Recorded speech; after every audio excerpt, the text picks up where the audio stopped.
La marque de la bête.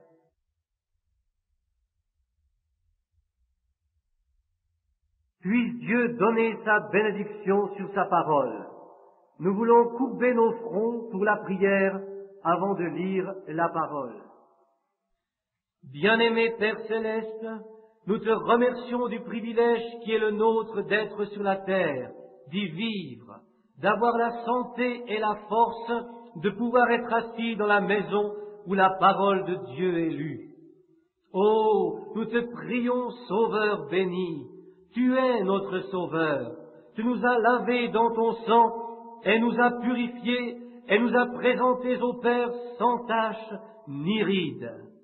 Viens, ouvre-nous la parole, puisse le Saint-Esprit prendre la parole et la placer là où elle doit être. Envoie-la dans mon cœur et dans le cœur de ceux qui l'entendent. Nous en avons besoin, qu'elle ne soit pour personne une pierre d'achoppement. Père, si je devais dire une fois quelque chose qui soit contraire à ta direction, alors ferme ma bouche, car je n'ai qu'un désir, savoir et connaître la vérité. Pardonne-nous nos péchés pendant que nous sommes réunis dans cette maison, et que notre esprit soit dirigé juste pour l'adoration. Nous le prions dans le nom de Jésus. Amen. J'ai ici un papier sur lequel j'ai noté quelques passages bibliques. Mais pendant que je me tiens ici, j'ai le sentiment que je n'en lirai aucun. Je voudrais dire d'abord que pour parler, je n'écris jamais mes pensées. Je ne fais jamais de projet de ce qui doit être dit. Je prie et tel que je le reçois, je le donne. Quelquefois, cela peut paraître dur, mais c'est la seule manière par laquelle je le reçois pour le donner plus loin. Laissez-moi vous dire que ceci n'est pas contre une personne ou une communauté. Nous croyons être de véritables Américains, où chacun peut servir Dieu selon la conviction de son cœur, et nous voulons demeurer ainsi. Dans chaque mouvement, il existe un enseignement, et chaque dénomination et organisation a ses propres théories auxquelles leurs prédicateurs doivent se conformer. Ici, nous n'avons point de théorie, mais seulement le Christ. Point de loi, mais seulement l'amour. Point d'autre livre que la seule Bible. Christ est la tête, la parole écrite, et le monde notre champ de travail. J'aimerais prêcher comme je suis conduit et comme je le vois, spécialement si nous venons à parler sur cette partie où cela devient très sérieux. Ici débute le jugement de Dieu, c'est-à-dire dans l'assemblée de Dieu. C'est là que le jugement commence. Lorsque vous allez en justice et que vous y êtes jugé, c'est selon un livre de loi qui se trouve là. Ainsi, c'est dans l'assemblée de Dieu que doit commencer le jugement selon la parole de Dieu. Voyez-vous, je pourrais avoir tort, mon interprétation pourrait être fausse. C'est pourquoi je me tiens tout près de la parole et dis ce que dit la parole. Je ne sais si c'est la volonté de Dieu, mais ce serait mon désir de pouvoir occuper des semaines pour parler de l'Apocalypse et entrer dans le prophète Daniel et dans tous les prophètes. 66 livres sont écrits par beaucoup d'hommes au travers de centaines d'années dans une parfaite harmonie. Jamais un tel livre n'a pu être écrit. Depuis 2000 ans, ils ont essayé de changer la parole du Seigneur, mais ils ne peuvent pas le faire. La parole de Dieu est parfaite. Je crois que chaque mot de la Bible est inspiré. Je ne crois pas que seulement une partie est inspirée et l'autre pas, mais toute la parole est inspirée. Si seulement une partie l'était, nous ne saurions pas ce qu'il est et ce qui ne l'est pas. Mais je suis prêt à livrer ma vie pour ce que nous avons ici comme étant « Ainsi dit le Seigneur ». Ce soir, nous parlerons de la marque de la bête. Demain soir, sur le sceau de Dieu. Ces deux sujets sont les plus importants pour notre temps. Je crois que nous vivons dans le temps où les jugements de Dieu commencent. Nous ne voulons pas être étroits ni fanatiques, mais nous approcher de ces sujets dans la crainte de Dieu et les interpréter comme ils sont écrits. De nos jours, il est beaucoup parlé de la marque de la bête. L'on demande, qu'est-ce? Cela pourra-t-il nuire à ceux qui l'ont? La parole de Dieu va nous en donner les réponses. La première des choses que nous connaissons, c'est qu'il est écrit dans la Bible, concernant la marque de la bête, qui l'aura. Il y a peut-être des personnes qui l'ont sans le savoir. Comme je l'ai déjà dit, la marque de la bête et le sceau de Dieu sont les deux sujets les plus importants de nos jours. J'ai noté un passage de la Bible par lequel nous allons commencer et voir ce qu'est la marque de la bête et le danger qu'il y a de la voir. Lisons dans Apocalypse, chapitre 14. Ceci est le message du troisième ange. Je vois ici plusieurs frères de l'Assemblée méthodiste et des frères du séminaire baptiste et encore beaucoup d'autres. Et c'est pourquoi j'aimerais dire que cette prédication n'est dirigée contre personne. Et je ne voudrais blesser personne. Nous voulons lire la Bible telle qu'elle est écrite et en parler dans la crainte et la sainteté de Dieu. Je sais que les paroles dites ici nous justifieront ou nous jugeront au jour du jugement. Et lorsque quelque chose m'est donné de la part de Dieu, je sens ma responsabilité de vous en parler. J'aimerais pouvoir dire, comme l'apôtre Paul, que je vous ai annoncé tout le conseil de Dieu et ne pas porter la responsabilité de sang humain. Ces choses m'ont été données en partage. Je ne suis jamais allé dans un séminaire ou une école, mais c'est dans la prière que j'ai pénétré dans la parole de Dieu par le Saint-Esprit. Ceci m'a été révélé de Dieu. Ces choses m'ont été données en partage. Je ne suis jamais allé dans un séminaire ou une école. Non, le même ange du Seigneur qui est avec moi lorsque je prie pour les malades m'a révélé ces choses. Ceci donc est le troisième message du troisième ange. Maintenant donc, en ces temps, c'est le vol du troisième ange selon sa révélation. Le premier ange vint pendant la Première Guerre mondiale. Le second au temps de la Seconde Guerre mondiale. Et maintenant, c'est le message du troisième ange, comme nous les trouvons ici dans l'Apocalypse, chapitre 14. En tant que position, nous sommes dans le temps de la fin. Combien de temps cela va-t-il encore durer? Je ne sais pas. Personne ne le sait. Après les premiers 2000 ans, le monde est arrivé à un point élevé et la terre fut détruite par l'eau. À la fin des 2000 ans qui suivirent, Dieu envoya Jésus. Maintenant, nous arrivons au terme des derniers 2000 ans, donc 6000 ans. Il est écrit que le temps sera abrégé à cause des élus, sinon aucune chair ne serait sauvée. Nous sommes au temps de la fin. Le 7e millénaire sera le règne de 1000 ans, car pour Dieu un jour est comme 1000 ans. Dieu a donc fait le monde en 6 jours, et pendant 6000 ans les croyants ont agi. Le 7e jour, Dieu s'est reposé. Ceci est significatif pour le règne de 1000 ans, où l'Église du Seigneur se reposera.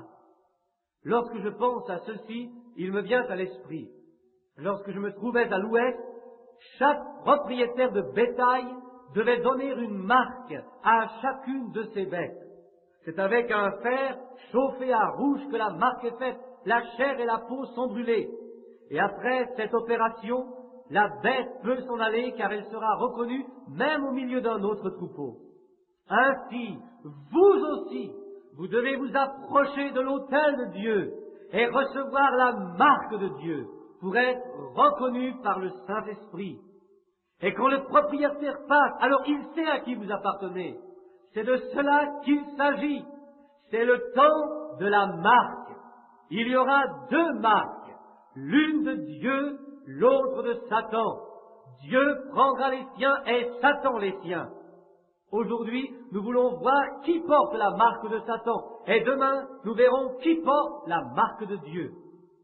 Nous allons lire dans Apocalypse 14, versets 9 et 10. Et un troisième ange les suivit en disant d'une voix forte, « Si quelqu'un adore la bête et son image et reçoit une marque sur son front ou sur sa main, il boira lui aussi du vin de la fureur de Dieu, versé sans mélange dans la coupe de sa colère. Et il sera tourmenté dans le feu et le soufre, devant les saints anges et devant l'agneau. » Avec cela, nous n'aimerions ne rien avoir à faire. Mais écoutez maintenant. et la fumée de leurs tourments monte au siècle des siècles, et ils n'ont de repos ni jour ni nuit, ceux qui adorent la bête et son image, et quiconque reçoit la marque de son nom. Avec cela non plus, nous n'aimerions rien avoir à faire. Écoutez maintenant encore le verset suivant. C'est ici la persévérance des saints qui gardent les commandements de Dieu et la foi en Jésus. Nous voulons lire maintenant dans le chapitre 16, verset 2. Le premier alla et il versa sa coupe sur la terre, et un ulcère malin et douloureux frappa les hommes qui avaient la marque de la bête et qui adoraient son image. Lisons encore dans le chapitre 17, versets 1 et 2. Puis un des 7 anges qui tenait les 7 coupes vint, et il m'adressa la parole en disant, « Viens, je te montrerai le jugement de la grande prostituée qui est assise sur les grandes eaux. C'est avec elle que les rois de la terre se sont livrés à l'impudicité, et c'est du vin de son impudicité que les habitants de la terre se sont enivrés. » Lisons encore dans Apocalypse chapitre 20, verset 4. « Et je vis des trônes, et à ceux qui s'y assirent fut donné le pouvoir de juger. Et je vis les âmes de ceux qui avaient été décapités à cause du témoignage de Jésus et à cause de la parole de Dieu, et de ceux qui n'avaient pas adoré la bête ni son image, et qui n'avaient pas reçu la marque sur leur front et sur leurs mains. Ils revinrent à la vie et ils régnèrent avec Christ pendant 1000 ans. Nous avons lu que celui qui accepte la marque de la bête sera tourmenté dans la présence de Dieu. Lisons encore dans Apocalypse chapitre 13. Ceci est très important. Mais premièrement, saisissons-nous du message entendu la semaine dernière. Nous avons parlé de l'époque des 7 églises. Nous avons vu que Jésus se tient au milieu des églises. Ses cheveux étaient blancs comme de la laine et ses yeux comme des flammes de feu. Et nous savons que toute l'Apocalypse est donnée en symboles. Vous devez lire les prophètes pour savoir ce que représentent ces symboles. Il avait des yeux comme des flammes de feu qui parcourent toute la terre, et de sa bouche sortait une épée aiguë. C'est une épée à 2 tranchants. Nous le savons, c'est la parole de Dieu, ce qui est sorti de sa bouche et qui fut donné plus loin par l'Église de Dieu.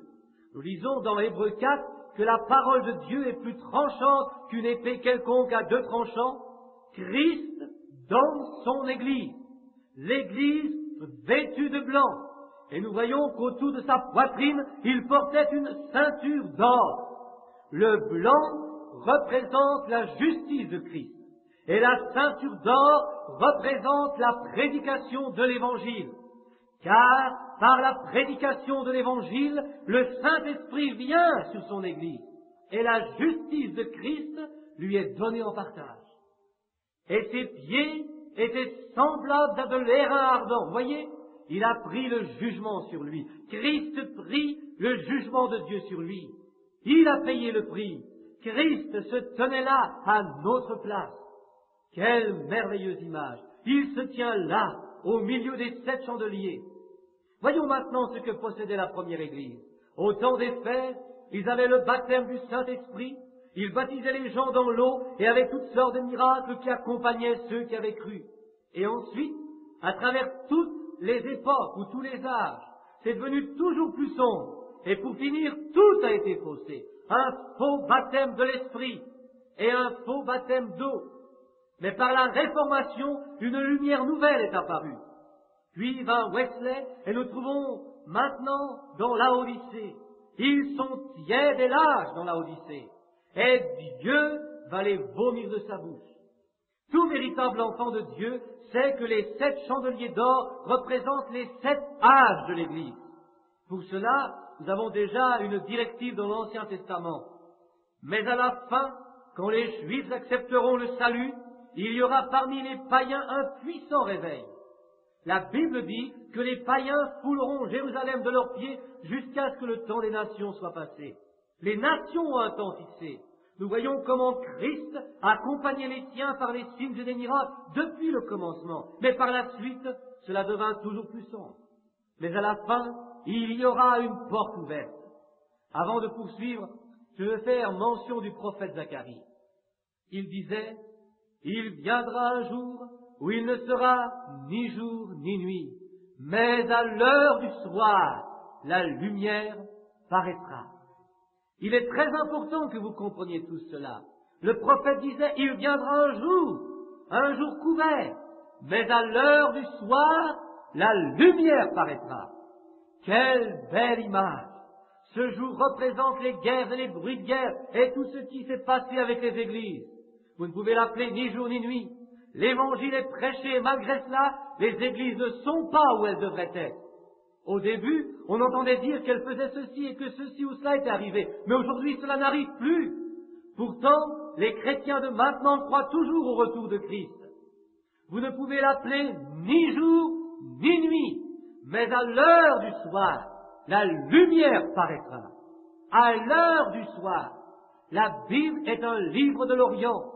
Lorsque le soleil de la justice s'est levé au-dessus des Juifs et que Jésus-Christ est venu, la lumière de Dieu est arrivée par le Saint-Esprit au-dessus de l'humanité entière. Et de la même manière que le soleil s'est levé à l'Orient, il descend maintenant à l'Occident.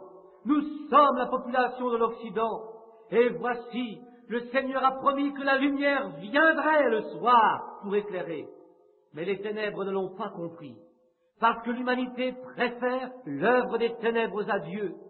Tenez fermement la lumière que vous avez déjà reçue, car le même soleil qui s'est levé à l'Orient se couche maintenant à l'Occident. Nous devrons savoir où nous en sommes. Dieu a fait dire par le prophète qu'à l'heure du soir, la lumière paraîtra. Je crois que nous sommes arrivés à ce temps-là. Le soleil se couche, toute la création soupire après ce jour. Avons-nous ce qu'il possédait dans les premiers siècles? Il est dit, tu haïssais les œuvres des Nicolaïtes. Puis vint l'époque où l'on proclama que Constantin s'était converti. Mais un homme qui faisait de vilaines choses comme lui ne pouvait être vraiment converti. Pensez-vous que parce que cet homme faisait poser des croix au fait des temples païens, il pouvait aller au ciel? Il disait aux croyants que s'il gagnait la guerre, il se joindrait à eux. Nous savons qu'avec ses 3 fils, Rome puis le monde furent partagés. Et par ce partage naquirent les différents royaumes. Et après la 3e et 4e tournée des apôtres, la lumière s'étendit si loin qu'il y eut des disputes au milieu des gens. Au temps de John Wesley, l'Église était dans la force, de même au temps de Luther. Mais quand le fondement meurt, alors l'Église va son propre chemin et en fait une organisation. Il y a quelque temps, je me suis rendu dans la grande école biblique fondée par Moody. Quand je pense au travail accompli par cet homme et ce qu'il se fait là aujourd'hui, regardez Calvin, Knox et tous ces hommes. Ils étaient là, ils proclamaient la vérité bien haut. Par exemple, comme le docteur Dowie dans la ville de Sion, toute la ville avait expérimenté le salut en Dieu. Puis vint John Lee et d'autres encore. Ensuite vinrent les assemblées de Dieu. Mais l'Église a reculé. Elle se trouve dans une terrible situation. Mais la parole de Dieu nous dit, David servit Dieu fidèlement. Quant à moi, je ne veux aucune organisation, mais je désire servir le Seigneur tant que je vivrai. Et quand je ne serai plus, Dieu aura quelqu'un d'autre. Voyez-vous, le peuple d'Israël devait toujours avancer, avoir du feu nouveau à mettre sur l'autel. Nous aussi, nous devons faire de même. Luther, c'était bien pour son temps. De même, ce que les pentecôtistes avaient, c'était bien pour leur temps. Mais maintenant, nous vivons dans une autre époque. Avançons dans la lumière, pendant que la lumière luit. Ce qu'ils firent donc au début était du bon travail. Puis l'empire de Rome se mêla à eux, et depuis que le pays fut pris par Nebuchadnezzar, les Romains eurent la supériorité pour dominer le monde. Nous voyons que l'Église alors fut organisée, et ces hommes qui se mirent ensemble furent appelés les pères de l'Église. Ensemble, ils fondèrent une organisation. Laissez-moi vous dire, chers amis catholiques et protestants, j'espère que bien des catholiques se trouvent ici et s'attendent à ce que la tente de Branham vienne encore. mais nous devons prêcher la parole telle qu'elle est écrite. Car l'apôtre Jean disait déjà la cognée mise à la racine des arbres. À ce moment-là, l'Église fut organisée. Elle fut appelée l'Église universelle ou Église catholique. C'est l'Église mère. Voilà ce que disent les catholiques. Ils disent vrai, car c'est l'Église mère de toute organisation. Et dans toute l'histoire universelle, c'était la première fois qu'une Église était organisée, car au commencement des temps, ça n'existait pas. Le peuple d'Israël n'était pas une organisation. C'était un peuple, une race. Jésus n'a pas organisé l'Église, les apôtres non plus. J'ai lu des récits des plus anciennes Églises.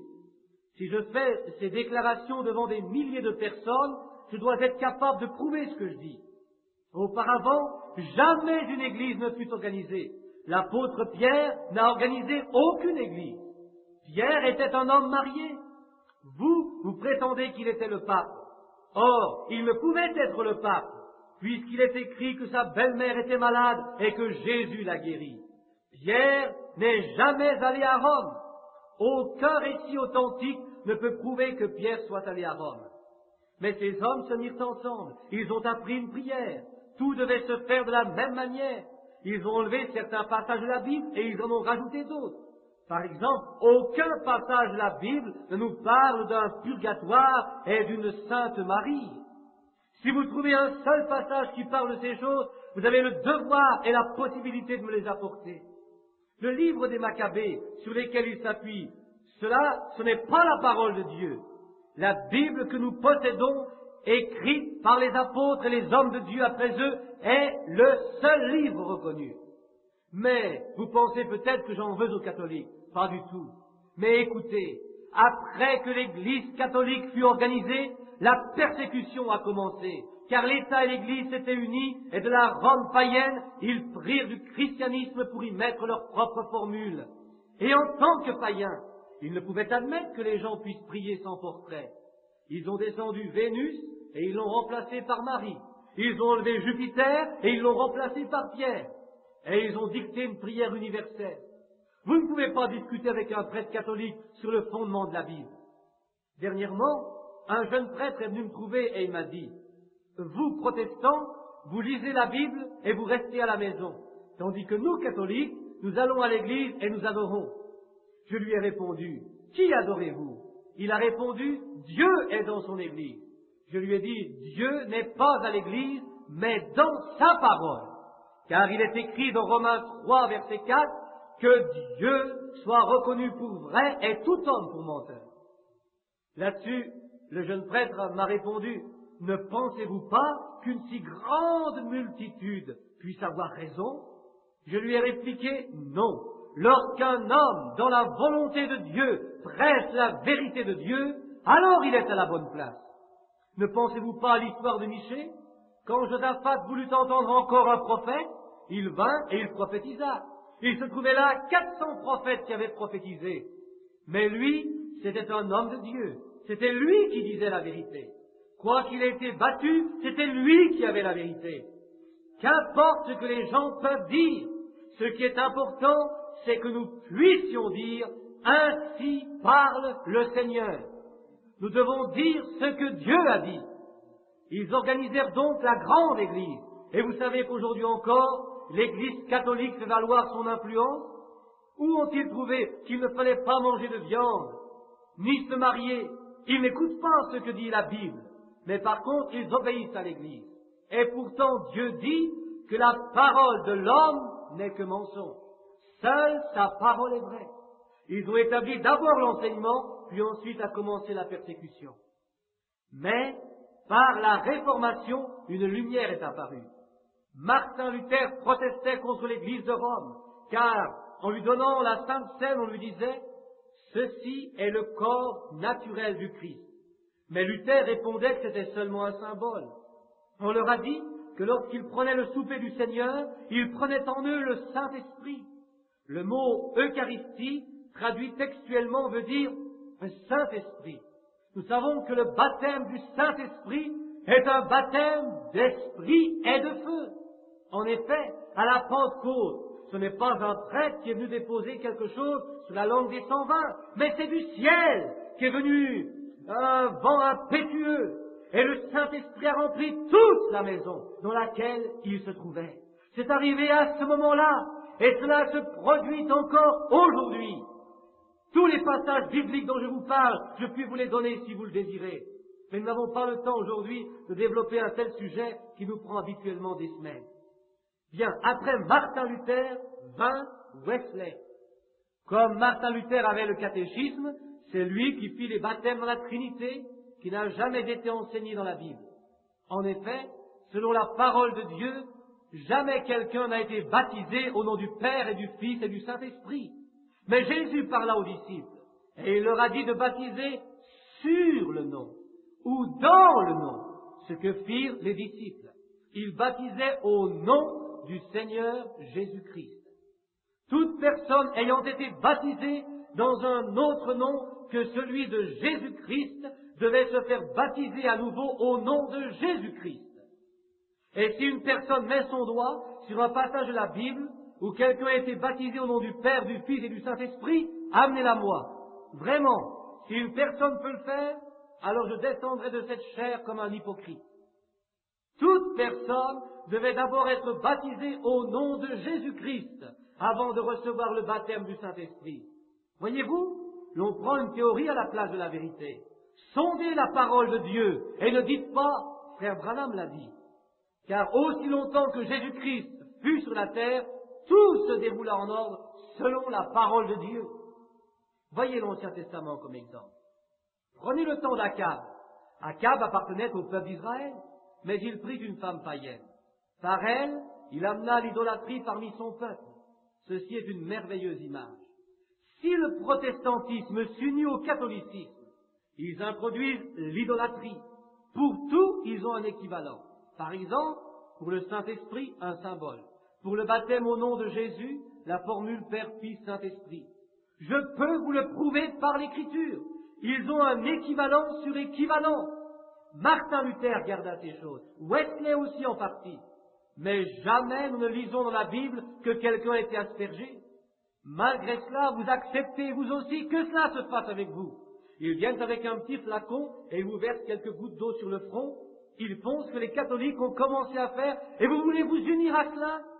Quelqu'un m'a dit un jour, ne voulez-vous pas vous mettre avec les catholiques? J'ai répondu, je suis un protestant, un prédicateur de l'Évangile. Devant moi sont assis des gens qui désirent aller au ciel. Dieu a confirmé mon ministère par des signes et des miracles. Je serais un hypocrite si je ne disais pas la vérité. Je prêche sur ce que dit la Bible et je suis prêt à en parler avec chacun, avec le pape lui-même à Rome ou avec n'importe qui. Si vous croyez que je ne dis pas la vérité, alors veuillez me le prouver selon la parole. Oh, ils ont fait valoir toutes ces choses, mais à la fin, il y aura également la persécution. Si nous regardons dans Apocalypse 13, vous saurez ce qu'il va encore arriver. Nous lisons dès le verset 1. Puis, je vis monter de la mer une bête qui avait 10 cornes et 7 têtes, et sur ses cornes 10 diadèmes, et sur ses têtes des noms de blasphème. Qu'est-ce qu'un blasphème? C'est quelque chose ou quelqu'un dont on se moque. 7 têtes et 10 cornes. D'où vient cette bête? Si vous avez fait attention, vous voyez qu'elle vient de la mer. Dans Apocalypse 17, verset 15, il est écrit « Les eaux que tu as vues sont des peuples. » Et la bête représente une puissance sans Dieu. Maintenant, prenons le chapitre 13, verset 2. La bête que je vis était semblable à un léopard. Ses pieds étaient comme ceux d'un ours, et sa gueule comme une gueule de lion. Le dragon lui donna sa puissance. Si nous lisons dans Daniel 7, nous voyons que Daniel eut la vision de cette bête environ 800 ans auparavant. Mais il vit les 4 bêtes séparées l'une de l'autre, les noms païens du gouvernement du début. Mais maintenant, à la fin du temps des nations, Jean voit dans l'Apocalypse ces 4 bêtes réunies en une seule. Satan, qui employa la puissance de Rome depuis le début, Satan donc l'emploie aussi aujourd'hui, mais tout est réuni dans une seule bête, une seule puissance. Et maintenant, Qui de vous sait ce que représente le dragon? Le dragon représente Rome. Lisons rapidement dans Apocalypse 12, avant d'aller plus loin, dès le verset 1. Un grand signe parut dans le ciel, une femme. Que représente une femme? Une église. C'est la femme, la véritable église, enveloppée du soleil. La lune était sous ses pieds. Le soleil représente le temps de la grâce et la lune représente le temps de l'Ancien Testament. Et l'église du Nouveau Testament se trouve au-dessus de toutes choses de l'Ancien Testament. Car les choses de l'Ancien Testament étaient l'ombre des choses à venir. Voyez comme cette femme était vêtue, et sur sa tête, une couronne de 12 étoiles. L'Église est couronnée par l'enseignement des 12 apôtres. Elle était enceinte, elle criait étant en travail dans les douleurs de l'enfantement. Bien. Un autre signe parut encore dans le ciel. Et voici, c'était un grand dragon rouge ayant 7 têtes et 10 cornes. Et sur ces têtes, 7 diadèmes. Sa queue entraînait le tiers des étoiles du ciel et les jetait sur la terre. Le dragon se tint devant la femme qui allait enfanter afin de dévorer son enfant lorsqu'elle aurait enfanté. Elle enfanta un fils qui doit paître toutes les nations avec une verge de fer, et son enfant fut enlevé vers Dieu et vers son trône. C'est la véritable Église. La lumière de l'Évangile éclaire cette Église. Elle enfanta un fils, Jésus-Christ dans sa plénitude. Et sitôt que le dragon, le diable, vit la femme qui était prête à enfanter un fils, voyez-vous, quand Jésus est né, la puissance de Rome déclara que tout enfant au-dessous de 2 ans, devait être tué. Je vous le dis, cela finira de la même manière. Où se trouve le dragon? Il ne se trouve pas en Russie, mais à Rome. Le diable lui donna son assise et sa puissance, non pas la Russie. Oh, vous grands prédicateurs, vous dites que la Russie est l'Antichrist. Mais la Russie n'a rien à voir avec l'Antichrist. La Russie, c'est du catholicisme. Car le catholicisme avait tout sous sa domination. Il avait le pouvoir et l'argent, et il ne vivait pas autrement qu'eux. Et si vous m'accordez encore un soir, je vous montrerai que le communisme est un instrument dans la main de Dieu. Et en tant que prophète de Dieu, je vous dis que les Russes lanceront une bombe atomique sur Rome et ils la détruiront en 1 heure. Ainsi parle le Seigneur. Il mettra dans leur esprit de le venger. Ceci est la parole. Frères, vous ne savez pas avec quelle ruse ces choses se font. L'Écriture ne dit-elle pas que l'Antichrist sera si semblable au vrai afin de séduire, s'il était possible, même les élus? Ne soyez pas comme les païens, qui répètent sans cesse les mêmes prières. La Bible vous dit de ne personne appeler votre Père sur la terre. Un seul est votre Père. Mais ils le font quand même. Et pourquoi le font-ils? Parce que c'est populaire. Le diable a toujours été populaire. Caïn était de même. Et c'est toujours le même esprit agissant par l'Antichrist. Remarquez, tous ces animaux ont été réunis en un seul, nommé le dragon rouge, le diable. Nous voulons lire plus loin, car Rome devint le siège de Satan. Et sitôt l'enfant né, la bête aux 7 têtes et 10 cornes voulait le dévorer. Et que fit Hérode? Rome. Et il voulut tuer Jésus-Christ. Et avec l'aide de Dieu, nous voulons encore voir dans Daniel. Je peux vous montrer que Babylone était depuis le commencement. Puis vint Nimrod qui introduisit les idoles pour formule à la prière. Et en ces temps de la fin, ils ont la façade du christianisme, mais c'est toujours la même idolâtrie. Paul ne nous avertit-il pas dans la parole de Dieu que ces choses arriveraient? Nous voulons le lire maintenant. Seconde épître aux Thessaloniciens, chapitre 2. Oh, quel temps ne vivons-nous pas? Et des hommes, des femmes marchent dans les ténèbres. Quelle misère! Paul disait, le jour ne viendra pas avant que l'apostasie soit, et que l'homme qui est révélé pécheur, un homme qui sera un homme qui s'élèvera au-dessus de tout, un homme fera cela, il se laissera adorer un homme qui est là, acquis pour l'adoration, mais auparavant l'apostasie doit venir.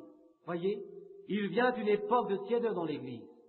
Laissez-moi lire maintenant dans la seconde épître aux Thessaloniciens, chapitre 2, verset 3. Que personne ne vous séduise d'aucune manière, car il faut que l'apostasie soit arrivée auparavant et qu'on ait vu paraître l'homme du péché, le fils de la perdition, l'adversaire qui s'élève au-dessus de tout ce qu'on appelle Dieu ou de ce qu'on adore, jusqu'à s'asseoir dans le temple de Dieu, se proclamant lui-même Dieu. Chers amis catholiques, vous dites, nous croyons à un seul mariage. Et pourtant, vous savez aussi que lorsqu'il y a de l'argent, l'on est bien moins intransigeant. Je connais une jeune fille catholique qui a épousé un protestant.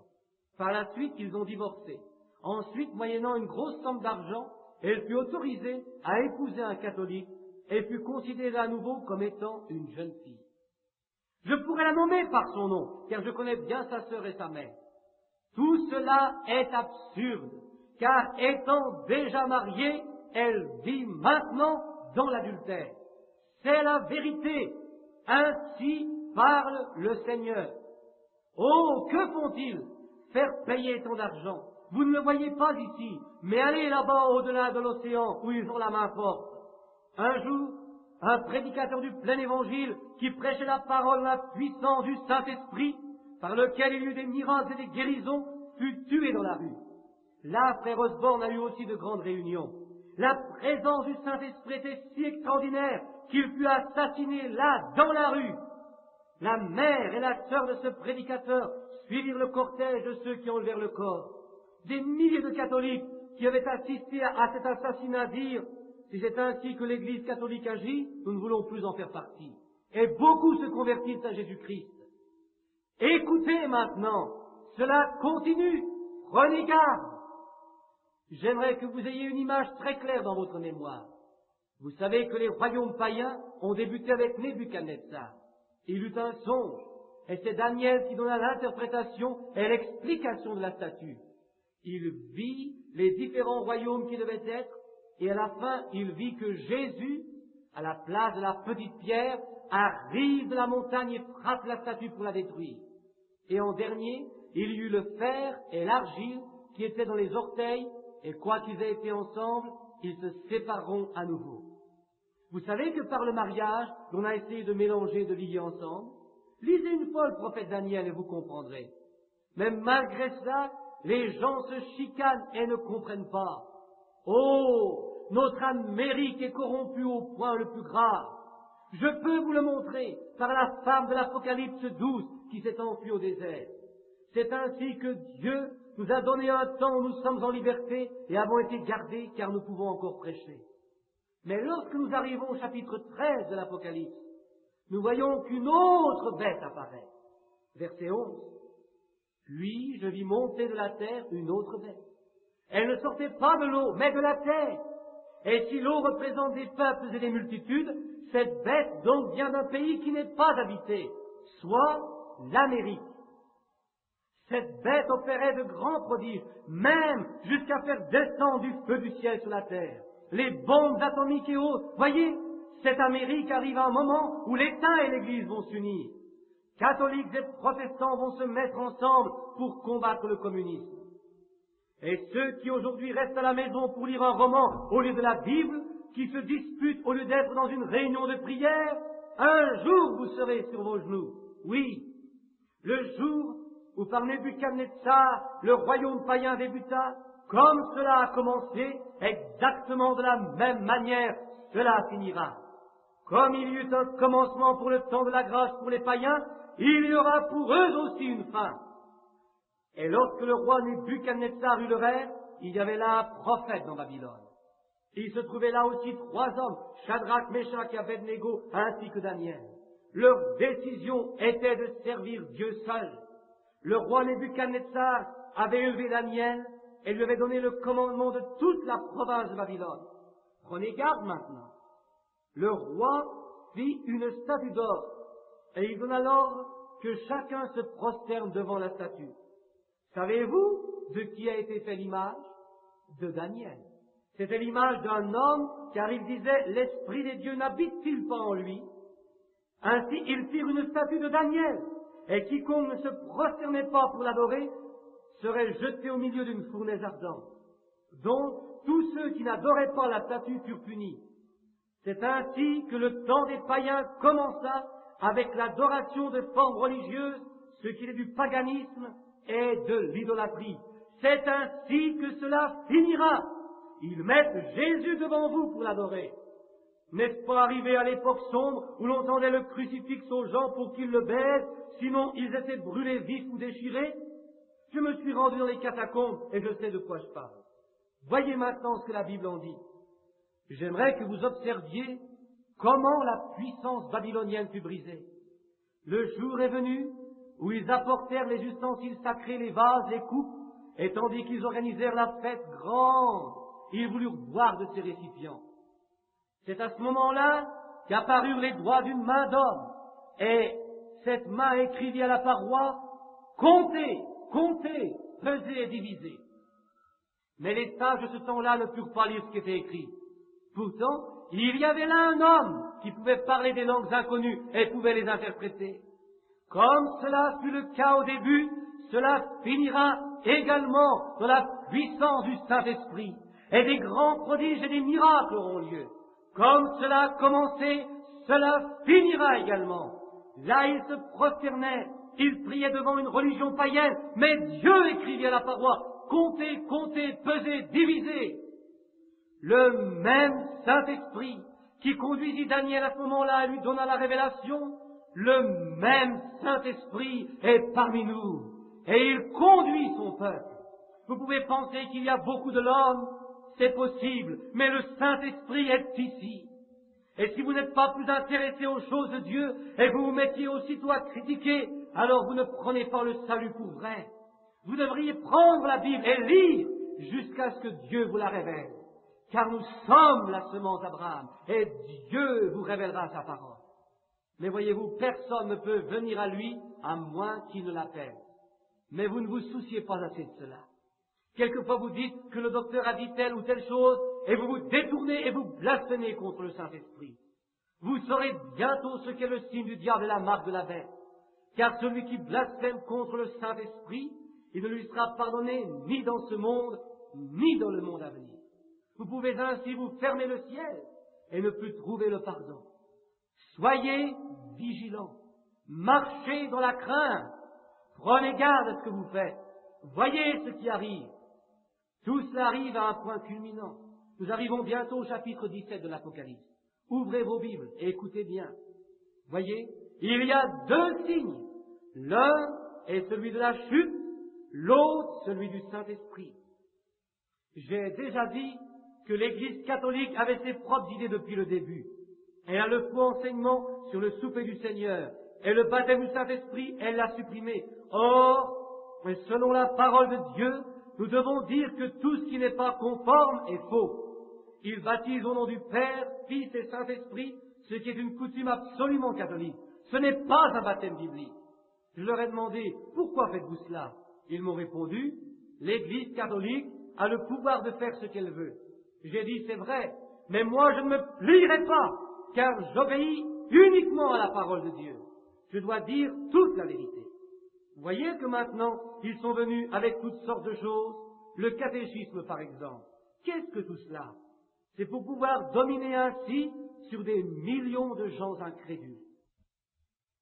Le monde entier s'est étonné, car lorsque la Rome païenne est devenue la Rome papale, chaque royauté donnait de nouveaux principes. Mais depuis que l'Église gouverne et a tous les droits, il n'y a qu'un seul et même système.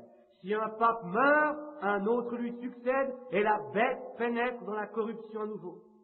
C'est le Saint-Esprit qui le dit dans la parole. Écoutez maintenant. Allons ensemble dans le chapitre 17.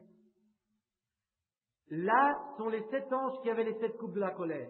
L'un des 7 anges m'adressa la parole et dit, « Viens, je te montrerai le jugement de la grande prostituée qui est assise sur les grandes eaux. » Dans l'Apocalypse, au chapitre 12, nous avons vu la véritable Église habillée.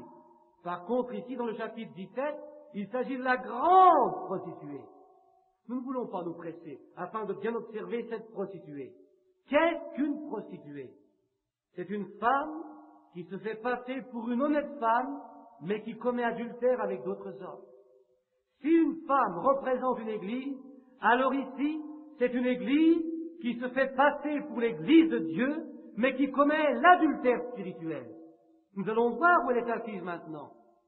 La prostituée est assise sur les grandes eaux. Oh, si nous avions plusieurs jours devant nous, je pourrais la relater depuis Caïn jusqu'au jour du Seigneur. Elle a été la première à être organisée en tant qu'Église. Elle est la mère de toutes les organisations. Revenons au chapitre 17, verset 2. Elle est assise sur les grandes eaux. C'est avec elle que les rois de la terre se sont livrés à l'impudicité, et c'est du vin de son impudicité que les habitants de la terre se sont enivrés. Nous voyons par ce verset que c'est une Église qui prétend être chrétienne. Mais quelle explication nous donne la parole au verset 4? Cette femme était vêtue de pourpre et d'écarlate, et parée d'or, de pierres précieuses et de perles. Elle tenait dans sa main une coupe d'or. Et les rois burent de cette coupe. Ils disent, nous prions pour les rois, mais déjà ils se retirent. Puis il est écrit dès le verset 3, et il me transporta en esprit dans un désert, et je vis une femme assise sur une bête écarlate. Couleur écarlate et riche. C'est bien l'Église la plus riche du monde. Qui peut lutter contre elle? Il n'y a qu'un seul homme dans le monde entier qui ait eu une telle puissance comme l'avait Nebuchadnezzar, et c'est la hiérarchie de Rome. Aucun homme, donc dans le monde entier, n'a les pleins pouvoirs comme le pape à Rome. En Amérique, le président parle pour les Américains, et il n'a d'ordre à donner qu'aux Américains. Tandis qu'à Rome, lorsque le pape parle, tous les peuples écoutent. Maintenant, nous allons voir exactement où elle est assise. Et je vis une femme assise sur une bête écarlate pleine de noms de blasphème. Faux baptême, tout est faux. Ils viennent tous à l'église pour se confesser. Quel non-sens. Je ne peux pas comprendre que des personnes intelligentes et normales puissent croire cela. La bête écarlate aux 7 têtes et 10 cornes. La femme, c'est l'église. La bête, c'est la puissance. La prostituée, c'est l'église assise sur la bête. La femme, elle est habillée de pourpre, écarlate, parée d'or, de pierres précieuses et de perles. Et elle tenait une coupe d'or dans sa main. La coupe était remplie d'abominations et des impuretés de sa prostitution. Et sur son front était écrit un nom, un mystère. Babylone la grande, la mère des impudiques et des abominations de la terre. Elle était mère et prostituée. Non pas une mère de fils, mais de filles légères, donc des autres églises. D'où est venu Martin Luther? Du catholicisme. D'où sont sorties toutes les églises? Du catholicisme. Elles apportent avec elles leurs enseignements. Vous vous courbez à cela, et vous ne voyez donc pas que ce n'est pas conforme à la Bible? Ils vont tous leur propre chemin. Les méthodistes, les baptistes, etc. Oh, si au moins vous vouliez comprendre une bonne fois pour toutes. Voyez, ils suivirent un jour Dieu. Mais aujourd'hui, où vont-ils? Au cinéma, au théâtre. Ils fument, ils boivent. Vous savez que je dis la vérité. Mais pourquoi le font-ils? Parce qu'ils agissent comme leur mère. Exactement la même chose. Voyons maintenant où est la difficulté. La Bible dit que l'Église de Rome est une mère de filles publiques. Et cela doit être les organisations. Nous allons voir maintenant où cette femme est assise et qui elle est. Beaucoup de filles des églises sont nées d'elle. Vous, méthodistes, des baptistes et autres, voyez-vous d'où vous venez? Voilà votre ancienne mère, la prostituée d'où vous êtes issus. Et au lieu de pénétrer dans la pleine lumière, de reconnaître la parole de Dieu, de courir en avant, annoncez donc fidèlement l'Évangile tel qu'il est écrit, sans crainte de ce qu'il peut arriver, car c'est la vérité. Je sais que dans toutes les églises, il se trouve des personnes précieuses comme des joyaux. Je n'ai rien contre les catholiques, je les aime de la même manière que les personnes qui sont ici. Ce n'est pas vous, baptistes et méthodistes, que je blâme. C'est le péché que vous tolérez qui est sur vous et vous lit. Le Seigneur n'a-t-il pas dit, comme il est écrit dans Apocalypse 1, verset 16, 7 étoiles dans sa main droite? Or, ces 7 étoiles devaient donner la lumière à travers les âges afin que le peuple de Dieu soit éclairé. Chers frères, ne vous attardez pas plus longtemps à l'enseignement d'une église baptiste, méthodiste ou d'un autre mouvement. Amen! Comme je me sens bien dans la présence du Seigneur. Ô frères, que cela puisse vous aider. Je me souviens de ma maman. Durant toute la semaine, nous devions manger la même nourriture car nous étions très pauvres. Et quand vint le dimanche, alors que nous nous attendions à autre chose, nous eûmes à manger exactement la même chose que les jours précédents. Je me bouchais le nez en disant « Oh maman, ça me rend malade ». Sur quoi ma mère me répondit « Si cela ne te rend pas malade, cela ne te fait pas non plus de bien ». Il en est ainsi avec la prédication de l'Évangile. Martin Luther vint avec l'enseignement de la justification. John Wesley prêchait la sanctification. Luther fut l'étoile de son âge. Mais voilà, il s'assure à part. Pas tous, car les luthériens et les autres ont encore des hommes et des femmes remplis du Saint-Esprit. Mais Luther s'est occupé des gens de son âge. Ensuite vint Wesley, après lui le mouvement de la Pentecôte. Et ceux de ce dernier mouvement reçurent le Saint-Esprit, et les méthodistes et les baptistes disaient que tout cela venait du diable. Vous voyez donc ce que vous avez fait. Vous avez blasphémé contre le Saint-Esprit. Voilà pourquoi vous en êtes là aujourd'hui, au lieu de marcher dans la lumière. Et vous, pentecôtistes, vous êtes devenus si tièdes que Dieu doit vous vomir de sa bouche. Vous dites, croyez-vous au parler en langue? Oui, je crois, et je remercie Dieu pour cela. J'ai plus d'une fois parlé en langue, et je crois que c'est la puissance de Dieu. Mais je ne crois pas que ce soit le seul signe du baptême du Saint-Esprit. Mais je crois que lorsque le Saint-Esprit remplit une personne, il lui est donné de parler en langue, et tous les autres signes et prodiges doivent suivre. Mais vous tous, baptistes, méthodistes, nazaréens et autres, pourquoi n'avez-vous pas reconnu que l'effusion du Saint-Esprit est biblique? Jésus n'a-t-il pas dit, si vous aviez reconnu Moïse, vous m'auriez également reconnu? La sanctification est une part de l'œuvre du Saint-Esprit. Et quand vient la plénitude, vous le reconnaissez. La tête reconnaît le pied, le corps entier, duquel sont 9 dons de l'Esprit, et 5 ministères, apôtres, prophètes, docteurs, pasteurs, évangélistes. Les 9 dons doivent être employés. Mais beaucoup disent, je ne veux rien du tout avoir à faire avec cela. Voilà que cela devient chaud. Mais c'est la vérité. Pourquoi? Pourquoi? Mais parce que vous êtes organisés. Vous avez écouté ce que dit votre Église. Combien de méthodistes sont-ils venus ici et ont été baptisés du Saint-Esprit? Et combien de baptistes sont venus et ont été également baptisés du Saint-Esprit? De même les Nazaréens. Pourquoi? Mais parce qu'au lieu de suivre les préceptes de leur Église, ils ont marché selon la lumière. Amen. Ils ont vu le Seigneur agir et ils l'ont suivi. Mais voilà, l'Église mère est organisée. Toutes les organisations qui dépendent d'elle sont pareilles. Lorsque l'Église romaine s'est organisée, alors les difficultés ont commencé. Les luthériens s'organisèrent, les méthodistes, les baptistes, les pentecôtistes, tous s'organisèrent. Vous, pentecôtistes, avez fait la même chose. Oh, où se trouve la difficulté? Dieu appelle. Dieu n'est pas dans une organisation.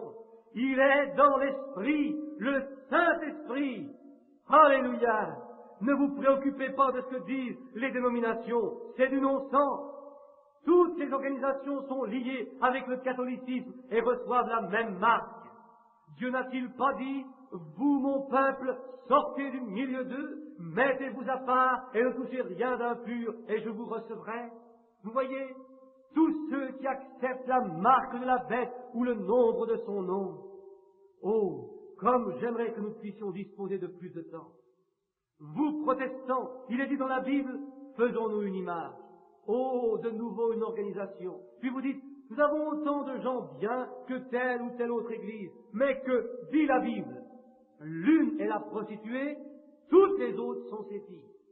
Mais l'assemblée du Dieu vivant est libre de toute organisation. Celui que le Fils de Dieu a franchi est vraiment libre. Et le Saint-Esprit agit. Les nations se brisent. Le peuple d'Israël retourne dans son pays. Le temps des nations est compté. Ô vous, les dispersés, retournez à votre propriété. Le jour de la délivrance est proche. Les gens refusent par crainte, mais soyez remplis du Saint-Esprit. Tenez vos lampes propres et remplies, car le jour de votre délivrance approche. Combien sérieux est notre temps. Jésus disait, ne crains point, petit troupeau, car c'est la volonté du Père de vous donner le royaume. Vous, baptistes, méthodistes, presbytériens, vous avez appris des pentecôtistes. Et vous, pentecôtistes, vous vous êtes organisés et vous vous associez aux autres. J'ai entendu le plus grand blasphème contre le Saint-Esprit de la bouche d'un prédicateur pentecôtiste. Oh, vous devez recevoir un véritable baptême du Saint-Esprit, marcher dans la puissance de résurrection de Jésus et avoir les signes et les prodiges. Les signes accompagnèrent Jésus-Christ, les signes accompagnèrent les apôtres. Jésus a dit, allez par toute la terre et prêchez l'évangile de Dieu, et il le confirmera par des signes et des prodiges. Les signes les accompagneront auprès de toutes les nations. Gloire à Dieu! Peut-être pensez-vous que je ne suis plus bien à moi. Sachez, frères, j'aime ce vieil évangile. Je vous en prie, voyez-vous maintenant ce qu'est la marque de la bête? C'est un signe de la chute. Une personne dit, j'appartiens à l'Église et je suis aussi brave que quelqu'un d'autre. Voyez-vous, vos églises et vos organisations vous conduisent? N'est-il pas dit que l'on accepte la marque au front ou à la main? Cela signifie votre connaissance de ces choses. Il n'est pas fait mention d'une marque extérieure, mais de la signification spirituelle. Vous voyez où cela vous mène? Si quelqu'un ne comprend pas cette étude, alors il n'y a point de lumière en lui. Vous dites, j'appartiens ici ou là, mais vous n'avez même pas assez de respect pour venir entendre la parole de Dieu. Vous vous tenez devant la télévision et vous vous comportez comme le monde. Déjà là est révélé le signe de votre péché. Continuons notre lecture, verset 6. Et je vis cette femme ivre du sang des saints et du sang des témoins de Jésus. Savez-vous que la Bible dit que pour tout martyr, la faute a été trouvée dans l'Église catholique? Continuons de lire. En la voyant, je fus saisi d'un grand étonnement. Jean, en la regardant, vit qu'elle était tellement bien parée. Beaucoup d'églises sont nées d'elle. Il la regarda. Ces faux enseignements et tous ces rois de la terre qui commirent l'impudicité avec elle. Elle était assise comme une reine. Il ne lui manquait rien. Et Jean fut saisi d'un grand étonnement. Et l'ange me dit, pourquoi t'étonnes-tu? Je te dirai le mystère de la femme et de la bête qui la porte, qui a les 7 têtes et les 10 cornes. Nous allons maintenant pénétrer dans le catholicisme et le protestantisme. La bête que tu as vue était, et elle n'est plus, et elle reparaîtra. Vous savez que des rois isolés devaient venir. C'est de la corruption que cela sortira. Et le résultat, c'est la superstition. D'où ont-ils trouvé qu'il ne fallait pas manger de viande le vendredi? Et le purgatoire, et le célibat des prêtres. Dans la Bible, il n'y a aucune place pour cela. Sa source est en enfer. Dans le monde entier, tous ceux qui ne sont pas inscrits dans le livre de vie s'étonnent quand ils voient la bête qui était, qui n'est plus, mais qui reparaîtra. Vous pensez, comment cela est-il possible quand des gens rendent témoignage de Jésus-Christ comme leur sauveur? Chers amis, savez-vous que le diable croit aussi à Dieu? Vous devez être nés de nouveau. Alors votre nom sera inscrit dans le livre de la vie. Vous ne devez écouter rien d'autre et n'obéir à rien d'autre qu'à la parole de Dieu. Vous ne vous basez plus sur votre savoir, sur votre connaissance, sur votre vie, mais sur Dieu seul. Tous ceux dont le nom n'était pas inscrit dans le livre de vie furent étonnés. Pourquoi les noms étaient-ils inscrits? Parce qu'ils étaient la semence d'Abraham. Ils sont héritiers selon la promesse de Dieu. Que dit-il? C'est ici l'intelligence. Qui a de la sagesse? Je vous le demande. La sagesse est-elle un don du Saint-Esprit? Combien croient qu'il est écrit dans la première épître aux Corinthiens, chapitre 12, que la sagesse est un don du Saint-Esprit? Oui. Comment alors pouvez-vous dire que le parler en langue n'existe pas, ni l'interprétation, ni la guérison? C'est le même corps dans lequel se trouvent les dons. Pourquoi? Pourquoi parle-t-il de ces choses dans les temps de la fin au corps de Christ? Il faut que le don de la sagesse soit là pour le comprendre. Qui a de la sagesse? Si en notre temps, dans lesquels ces choses doivent se réaliser, ne se trouvent pas les dons, alors ce n'aurait pas été nécessaire de mentionner ce mot. Les 7 têtes sont les 7 montagnes sur lesquelles la femme est assise.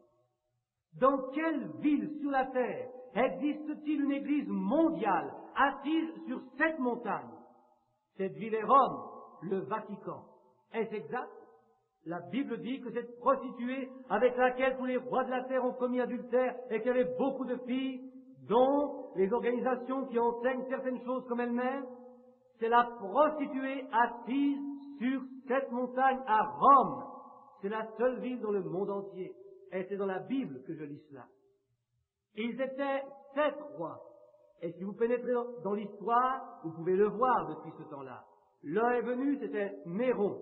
Le deuxième vint, et lorsqu'un roi vint pour peu de temps, il ne reste que 6 mois. Écoutez maintenant et voyez qui arrive. La bête qui est le 8e roi, mais il appartient au 7. Vous savez tous quel homme terrible il a été. Il s'est aidé lui-même afin de faire mourir sa mère. C'est cet esprit-là qui aujourd'hui fait des églises, des dénominations. Ce 8e roi faisait partie des 7. Il était, il n'est plus, et il va à la perdition. Il le sera déjà lors de la venue du Seigneur, car sa venue le précipitera dans la perdition.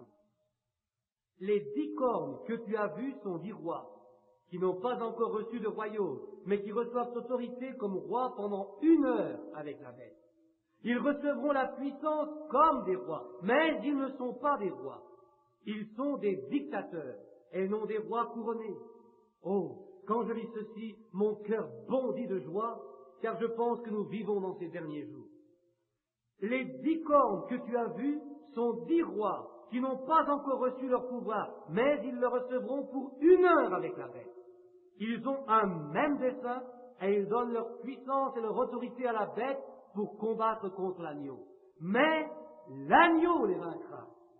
Ceci est la bataille d'Armageddon, car lui est le Seigneur des seigneurs et le roi des rois. Remarquez qui sont avec lui. Les appelés, les élus, les fidèles. Ce n'est pas vous qui l'avez choisi, mais c'est lui qui vous a choisi. Il vous a choisi avant la fondation du monde. Si vous ne pouvez le voir, vous êtes donc aveugle. Et il me dit, les eaux que tu as vues, sur lesquelles la prostituée est assise, ce sont des peuples, des foules, des nations et des langues. Voyez-vous, elle dominera sur tout. Cette puissance domine tout. Elle est assise sur les 7 montagnes, la ville la plus riche du monde entier. Et les 10 cornes que tu as vues sur la bête, écoutez maintenant, nous arrivons dans la puissance du communisme. Ils haïront la prostituée, et ils la mettront à nu, la dépouilleront, mangeront ses chairs et la consumeront par le feu. Dieu a mis cela dans leur cœur pour accomplir sa résolution. Ils sont dans sa main jusqu'à ce que les plans de Dieu soient accomplis. La terre et le ciel passeront, mais mes paroles ne passeront pas. Apocalypse, chapitre 17, verset 18. Et la femme que tu as vue, c'est la grande ville qui a la royauté sur les rois de la terre. Nommez-moi une autre grande ville qui a la domination comme la hiérarchie catholique à Rome. Il n'y en a aucune autre, sauf quand la nouvelle Jérusalem descendra des cieux. J'aimerais que vous le regardiez encore une fois et que le Seigneur vous fasse la grâce de le comprendre. Je vais vous lire encore une fois dans Apocalypse chapitre 13, verset 15. Et il lui fut donné d'animer l'image de la bête, afin que l'image de la bête parlât, et qu'elle fit que tous ceux qui n'adoraient pas l'image de la bête fussent tués.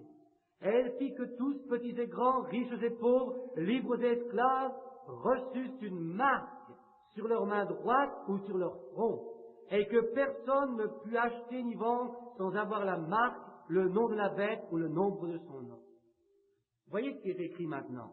C'est ici la sagesse. Que celui qui a de l'intelligence calcule le nombre de la bête, car c'est un nombre d'hommes.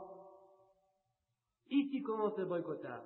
Ce n'est pas une nation, mais un homme. Et son nombre est 666. Et là, dans le Vatican, ne me le dites pas, amis, là, le pape se trouve en tant que représentant du Fils de Dieu. J'ai ici des connaissances qui étaient catholiques, qui savent que c'est vrai, ainsi que mes proches parents qui sortent du catholicisme tous. Ils nomment Pierre un catholique, ainsi que Jeanne d'Arc qu'ils ont mis à mort. Jésus lui-même l'a dit, vous blanchissez les fausses des prophètes, mais c'est vous qui les avez mis dedans. Et le pape porte l'inscription Vicarius Filii Dei. Vous pouvez vous-même l'écrire et la calculer en chiffres romains. Cela donne exactement le chiffre 666. Elle est assise sur cette montagne. Et de là commence la religion, le dogme, plutôt que la prédication de la Bible. L'une est la prostituée, l'autre ses filles. Faux baptême, fausse religion, fausse compréhension du Saint-Esprit, toutes ces choses fausses. Et les protestants les suivent, mettent leurs pieds dans l'empreinte de leur pas. Mais le soir, la lumière paraîtra. Vous allez certainement trouver la gloire du Père, car aujourd'hui, la lumière consiste à être ensevelie dans le nom de Jésus-Christ. Après vous être repentis de vos péchés, de tous vos péchés, alors le Saint-Esprit viendra en vous et vous connaîtrez que Christ et Dieu sont un. Le même enseignement des apôtres, le même baptême des apôtres, le même baptême du Saint-Esprit. Tout ce qui débute le matin de la grâce avec les Juifs arrive à la fin. Là, devant moi, il y a partout des gens dont les cœurs sont enflammés du feu qui agissait à la Pentecôte, qui les purifiait et les sanctifiait. Ce feu brûle maintenant dans mon cœur. Oh, gloire à son nom! Je suis si heureux de pouvoir dire que je suis l'un d'entre eux. Oh, gloire à son nom! Alléluia! L'un d'entre eux, je suis si content d'être l'un de ceux-là. Bien-aimés, ils étaient assemblés dans la chambre haute et ils priaient en son nom. Ils furent baptisés de son esprit et de feu et de puissance pour le service. Ce qu'il fit pour eux ce jour-là, il le fera aussi pour vous aujourd'hui. Je suis si heureux d'être l'un des leurs. Venez, mon frère, venez chercher la bénédiction. Il purifiera votre cœur de tout péché. Son feu brûlera en vous. Honneur à son nom. Alléluia. À lui la reconnaissance pour ce merveilleux évangile. Il ruisselle des gouttes de sang. Il ruisselle des gouttes de sang, mais ne regarde pas au prix, que celui qui veut me suivre renonce à lui-même, prenne sa croix et me suive. Cet évangile du Saint-Esprit ruisselle de sang. Oui, le sang des disciples qui sont morts pour la vérité. Oh, cet évangile d'Esprit Saint ruisselle de sang. Premièrement, cela arriva à Jean pour le plan du Saint-Esprit. Il était Jean le Baptiste et il mourut comme homme. Puis le Seigneur Jésus qu'ils ont crucifié. Il prêchait dans l'Esprit et tous ceux qui l'écoutaient auraient pu être sauvés de leurs péchés. Et ensuite vint Pierre et Jean qui écrivit l'Apocalypse, et lui aussi donna sa vie pour que cet évangile puisse suivre. Ils ont mélangé leur sang avec celui des prophètes anciens pour que la parole de Dieu soit prêchée dans la vérité. Ils ont lapidé Étienne qui prêchait contre le péché. Ça les a rendus si furieux qu'ils l'ont assommé. Il est mort, il rendit l'esprit. Oh, ce merveilleux évangile, il ruisselle de sang. Et les âmes sous l'autel crient en disant: jusqu'à quand, Maître saint et véritable, tardes-tu à juger, à tirer vengeance dans notre sang sur les habitants de la terre? Voyez-vous, tous ceux qui ont été martyrisés, et il y en aura davantage qui donneront encore leur vie et leur sang pour ce merveilleux évangile du Saint-Esprit. Cela est mélangé avec le sang. Cela ruisselle de sang. Oui, le Saint-Évangile ruisselle de sang. Maintenant, serrez-vous tous les mains en vous souhaitant la bénédiction du Seigneur et chantez ce cantique, cela ruisselle de sang, ce merveilleux évangile pour lequel le Seigneur, les disciples ont donné leur vie. Oui, il ruisselle de sang. Aimez-vous le Seigneur? Que le Seigneur vous